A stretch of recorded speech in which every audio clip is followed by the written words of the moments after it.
네, 종목별 기업 단위로 이슈는 어떻게 나와서 시장이 어떻게 움직였는지 조금 더 깊게 파고들어 보겠습니다. 일단 오늘도 M7 기업들 상황부터 확인하고 가시죠.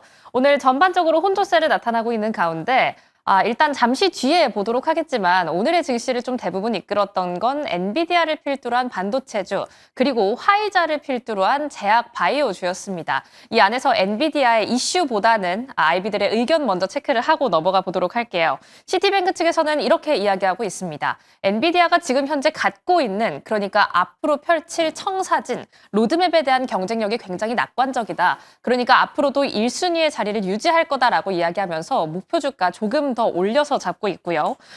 또한 여기에 더해서 앞서 언급을 드린 것처럼 간밤엔 이슈가 한 가지 나왔죠. 코어위브의 메타 간의 파트너십 계약 소식이 나왔습니다. 142억 달러 규모의 공급 계약 소식이 나왔다라는 보도에 코어위브와 함께 오늘 엔비디아 움직였으니까요. 잠시 뒤 브리핑 통해서 조금 더 자세하게 들어가 보도록 할게요. 다음으로는 테슬라입니다. 테슬라 같은 경우에는 요즘 로봇에 집중하고 있다. 이제는 전기차 기업이 아니라 AI 기업이다. 이런 말도 나오지만 역시나 좀 잘 팔려야 하는 건 전기차입니다. 기존의 사업이긴 하니까요. 캐너코드 측에서는 이렇게 이야기하고 있습니다. 3분기에 인도량이 좀 회복세를 보일 것이다. 그러니까 이런 부분에 있어서는 테슬라의 전기차가 갑자기 인기가 많아질 것이다라고 보기보다는 일론 머스크 CEO가 결국엔 받아내야 하는 1조 달러 가량의 보상 패키지에 IB들은 조금 더 주목하고 있습니다. 목표 주가 연이어 상향 조정하고 있고요. 다음으로는 빅테크 전반적으로의 IB 의견입니다. 다시 한번 시티뱅크 측인데요. 빅테크의 AI 투자가 29년도까지 2조 달러를 넘길 것이다라고 보고 있으니까요. 앞으로도 어떤 소식 들려오는지 추가적인 수주 계약 소식까지 면밀히 검토가 필요하겠습니다. 그럼 다음 장 통해서 전체적인 분위기도 함께 엿보시죠. 오늘의 히트맵 열어보겠습니다. 오늘은 딱 봐도 빨간불과 초록불이 참 희비가 엇갈린 쪽들이 많다라는 걸 느끼실 수가 있는데요. 앞서 언급을 드렸던 것처럼 엔비디아를 필두로 했던 반도체주 그리고 화이자를 필두로 한 제약주가 오늘의 증시를 좀 뒷받침해줬던 날이었습니다. 역시나 계속해서 남아있는 건 잔존해 있는 건 셧다운에 대한 우려감인데요. 연방 정부가 아예 멈추게 되는 거죠. 이렇게 된다면 앞서 언급이 된 것처럼 우리가 확인해야 할 고용 지표를 모두 확인을 할 수 없게 됩니다. 여기에 더해서 트럼프 대통령이 만약 셧다운이 된다면 우리 모든 근로자들을 모두 해고할 것이다라고 이야기를 한 만큼 이 다음 달의 지표도 약간 불투명성이 짙어지게 되는데요.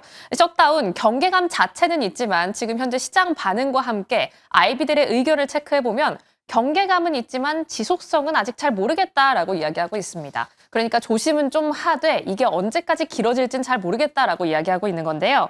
CNBC는 이렇게 이야기하고 있습니다. 지금까지 셧다운이 2주 이상 지속된 적이 없다. 그러니까 2주 정도의 기간을 두고 넉넉히 지켜봐야 한다라고 이야기를 하고 있는데 하지만 노동통계국에서는 만약 셧다운이 발생할 시 2,000명이 넘는 직원이 대량적으로 해고가 될 수 있는 가능성이 있으니까 이 부분은 조금 우려를 하면서 지켜봐야 한다라고 이야기하고 있고요. 모닝스타 측에서는 연결해서 이렇게 이야기하고 있습니다. 고용 악화 타이밍에 발표가 지연되면 이 또한 증시에 부담이 될 수도 있다라고 이야기하고 있다는 점, 이 이슈와 함께 계속해서 지켜보셔야겠습니다. 그럼 종목별로 한번 들어가 보시죠. 오늘 반도체주가 강했다라고 말씀을 드렸는데 맨 왼쪽에 노란 박스로 체크되어 있는 부분, 가장 초록불을 밝게 켜고 있는 게 엔비디아입니다. 엔비디아부터 오늘 마벨테크, 램리서치 그리고 마이크론까지 연이은 상향불 켜내면서 2%대 강세를 보인 하루였고요. 키뱅크 측에서는 브로드컴까지 이야기하고 있습니다. 브로드컴 측에서는 반도체에 대한 수요가 증가할 것이다. 그리고 이런 분위기, 이런 훈풍의 수혜를 받을 수 있는 첫 번째 종목이 브로드컴이다라고 이야기를 하고 있고 또 브로드컴이 가지고 있는 에이직 반도체, 맞춤형 반도체에 대한 M7 기업들의 수요가 점점 늘어날 것이다라고 낙관적인 전망을 펼치고 있습니다. 다음으로는 화이자로 한번 들어가 보시죠. 저한테 가장 가까이 있는 이 네모 박스. 여기서 가장 짙게 파란불을 켜고 있는 게 바로 화이자인데요. 화이자 같은 경우에는 트럼프 정부와 한 가지 소식이 이슈가 있었죠. 간밤에 정부와 함께 약가 인하에 대한 합의가 나왔다라는 보도가 나오면서 화이자 오늘 6% 넘게 올랐습니다. 이 내용도 잠시 뒤 브리핑 통해서 조금 더 찬탄하게 잡아가 보도록 할게요. 다음으로는 리튬입니다. 리튬 같은 경우에는 얼마 전 리튬 아메리카스가 정말 폭등을 했던 일이 있었는데 오늘은 앨범알이 급락하는 모습을 보여줬습니다. 칠레 당국에서 리튬을 생산할 때 앨범알이 규정을 좀 위반했다라고 이야기하면서 벌금을 과징했다라는 뉴스가 나왔는데 이에 따라서 오늘 6% 정도 차익 실현 매물이 떨어지는 모습이었고요. 또 마지막으로는 금융주, 결제 관련주 그리고 신용카드 관련주들이 하락하는 모습을 보였습니다. 오픈 AI와 함께 스타리프가 이런 계약 소식을 밝혔습니다. 사용자가 앞으로 좀 상품을 구매할 때 직접 구매를 할 수 있게 하겠다라고 이야기하면서 우리나라 안에서 생각해보면 네이버페이, 카카오페이 같은 결제 관련주들의 주가가 떨어졌으니까요. 하락분을 보인 종목단까지 한번 체크해보시면 좋을 것 같습니다.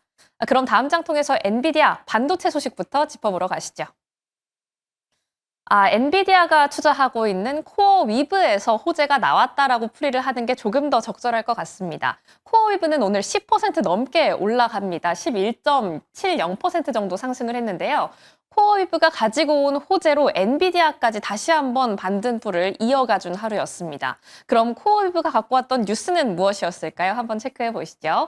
코어 위브와 함께 메타가 한 가지 공급 계약을 체결했습니다. 어떤 공급 계약이냐? 앞으로 코어 위브가 메타에 컴퓨터 파워를 공급하게 되는데 컴퓨터 파워 하면 약간 와닿지 않을 수도 있겠습니다. 그러니까 컴퓨터가 잘 돌아가도록 거기에 필요한 무언가를 납품하기로 했다라고 이해를 하시면 좋을 것 같은데 이게 정말 대규모 계약입니다. 142억 원 가량의 142억 달러 가량의 계약이었다라는 사실까지 한번 체크해 보시기 바랄게요. 기간 자체도 좀 넉넉합니다. 일단 1차적으로 계약 기간은 31년도 12월까지 가지고 가고요. 만약에 이게 좀 성과가 잘 난다라고 판단이 된다면 그 다음 해까지 이 기간을 조금 더 늘리기로 했습니다. 또 이 다다음 해에 또 연장 소식이 나올지 말지는 흐름을 한번 체크해 보시는 게 좋겠죠. 일단 코어웨브 같은 경우에는 메타와 이전에 한번 계약을 맺은 적이 있습니다. 그리고 이번 계약에 대해서 코어웨브의 CEO는 이렇게 이야기를 하고 있네요. 메타가 이전 계약에서 우리의 인프라 구축을 굉장히 마음에 들어 했다. 그렇기 때문에 우리가 간 게 아니라 메타가 우리한테 먼저 왔다라고 이야기를 하면서 더 많은 것을 원해서 다시 한번 찾아왔다라는 이야기를 남기고 있습니다. 정말 탄탄한 데이터 센터, 컴퓨터 파워를 구축해 줄 수 있다라는 자신감까지 드러나는 대목이죠. 그런데 앞서서 제가 코어웨브와 함께 엔비디아도 반등불을 켜줬다라고 말씀을 드렸습니다.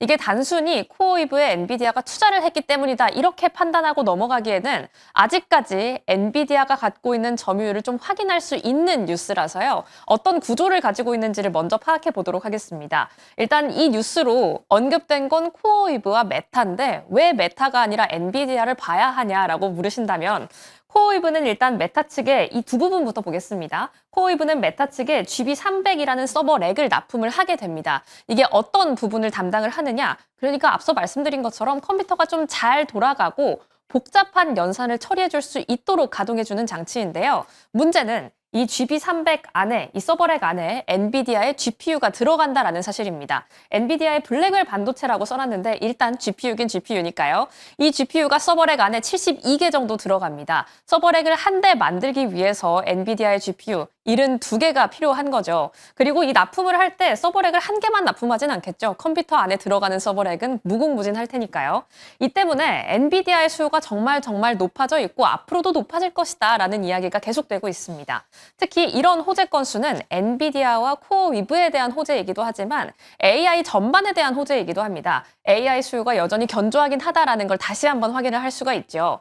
특히나 이 이슈의 중심에 엔비디아가 서 있다라는 건 굉장히 중요합니다. 왜냐하면 최근 일주일간의 동향을 한번 파악해 봤을 때 오픈 AI와의 수주 계약 소식이 한 가지 있었죠. 이게 한 5일 정도 전에 나왔던 소식이었는데 이게 처음에 나왔을 때는 빵 하고 뜨면서 AI 호재가 다시 한번 터졌다 이런 반응이 나왔지만 한 2, 3일 뒤부터는 이런 이야기가 나오기 시작합니다. 엔비디아가 지금 현재 AI 캐파를 좀 늘려가기 위해서 투자를 한 게 아니라 AI 내에서 수요를 자기가 만들어가기 위해서 이 오픈 AI에 돈을 주고 오픈 AI는 이 돈을 가지고 엔비디아의 칩을 사게 된 게 아닌가 이런 말을 내놓고 있는데요. 하지만 이번 코어위브와의 호재 계약 건수로 인해서 엔비디아는 다시 한번 상승불을 켜주고 있습니다. 오늘의 차트보다는 일주일간의 동향을 체크하시면 좋을 것 같아서 가지고 왔는데요. 엔비디아는 2, 3일간의 하락분을 뒤로 하고 오늘 시총을 다시 쓰는 모습을 보여주고 있습니다. 코어위브도 오늘 11%가량 올랐으니까요. 이 부분의 동향도 함께 주목해 보시기 바랍니다. 그럼 다음 장 통해서 화이자도 한번 체크해 볼까요? 주말 사이 나왔던 관세 소식, 그것은 바로 제약 바이오단의 관세 소식이었습니다. 사실 언급이 좀 되어 왔었고 작년 말부터 트럼프 대통령이 계속 약가 인하를 안 한다면 우리는 제약바이오 딴들, 그러니까 기업 딴들에게 관세를 물리겠다라는 이야기를 내놨었죠. 그리고 그게 어젯밤에는 정말 현실화가 되는 듯 보였다가 이게 역시나 협상에 대한 카드였구나라는 걸 확인할 수 있는 게 바로 간밤이었습니다. 화이자와의 한 가지 협상 소식이 나왔는데요. 트럼프 대통령은 이렇게 이야기하고 있습니다. 화이자가 앞으로 미국 시장에 출시하는 모든 신약에 대해서 최애국 대우 가격에 판매를 하게 될 것이다라고 이야기를 하고 있어요. 이렇게 MFN이라고 써놨는데 이게 어떤 대우이냐? 최애국 대우는 미국 외 선진국에 적용되는 최저가를 말합니다. 그러니까 미국 외 시장에서 화이자가 지금까지 팔고 있는 모든 약값 중 가장 싼 값을 골라서 이 가격으로 미국에 다시 한번 들여오겠다라는 이야기를 하고 있는 건데요. 여기에서 언급이 좀 끝난 게 아닙니다. 여러 가지 언급이 나왔는데 현재 통용되고 있는 가장 인기 있는 약을 반값에 판매를 하도록 하겠다라고 이야기를 하고 있고 미국에서 의약품을 제조하기 위해서 700억 달러 가량을 화이자가 미국 측에 투자를 할 것이라고 얘기했다라는 언급까지 내놨습니다. 그럼 이렇게 화이자는 좀 엄밀히 말하면 뺏길 게 많아 보이는데 왜 주가가 6%가량 올랐을까요? 바로 관세를 유예받았기 때문입니다. 3년 동안, 이제부터 앞으로 3년 동안 화이자는 의약품 관세를 유예받게 됩니다. 이런 소식이 들려오면서 화이자는 간밤 6% 넘게 올랐습니다. 그리고 밑에 있는 것처럼 분위기가 좋았던 제약 바이오주 딴도 확인해 보실 수가 있는데요.